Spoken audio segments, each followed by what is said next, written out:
from Franklin Avenue to our parking lot, which is adjacent to the middle school.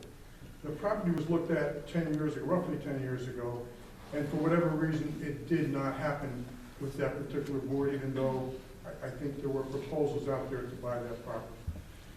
Recently, the owner of the property was approached by a builder in town.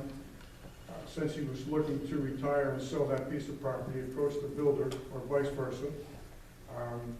And the owner of the building, being a Nutley graduate and a Nutley person, thought it would be better to approach the Board of Education, the Nutley Board of Education, which he did. We're talking about a piece of property that has 2 businesses on the first floor, apartments on the second floor, decaying garage in the back, and a lengthy piece of property. I know you're familiar with it. What frustrates me is a little bit is yourself being a finance person and looking forward to the future and growth. We're doing the same thing.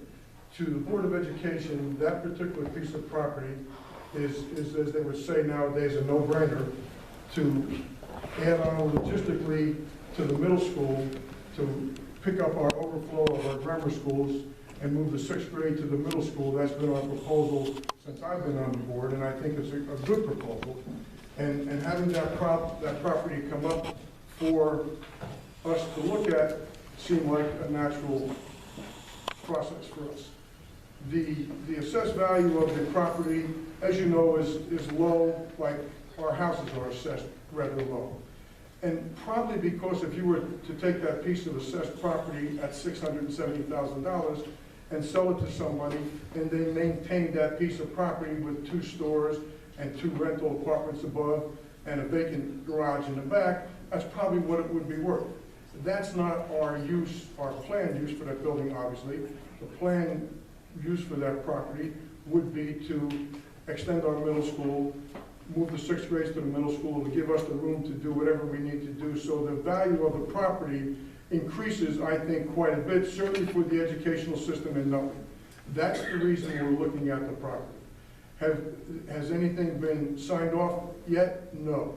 We're talking to the commissioners, and the commissioners are aware of the tax loss. They, I wouldn't say encouraged, but they are certainly aware of what we're doing. We've discussed it with them. They're completely on board with it. They know the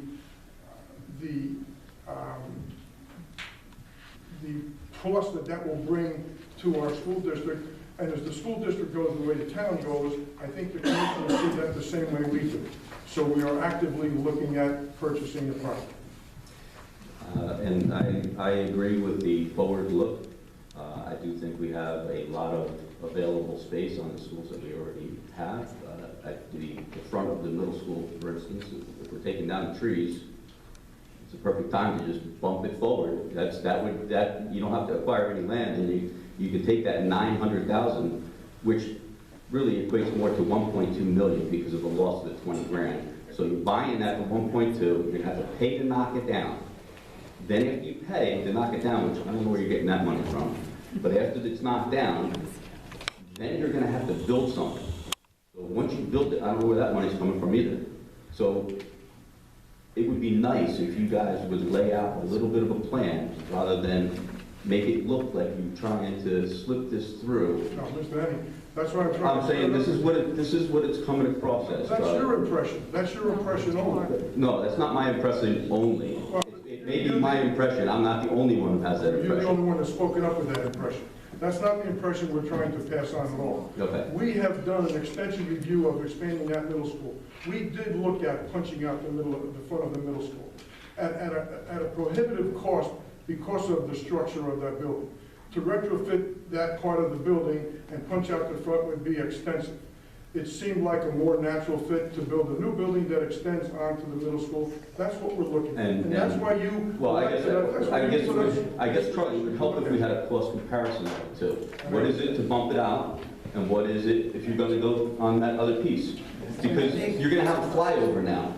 When you were acquiring that property before, we had a major construction project going on. There was no driveway coming down the side. You could have bumped off the back. You could put a bunch. It was a totally different story 10 years ago than it is now. And we were also getting matching money. I mean, this is totally different.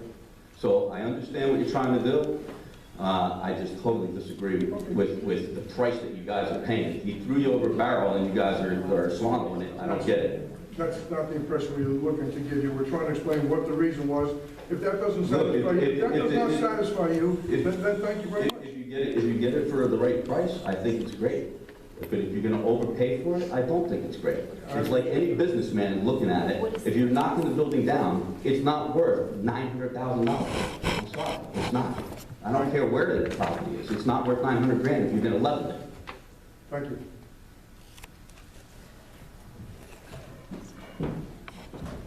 Okay, anyone else like to be heard? Seeing none? Wait.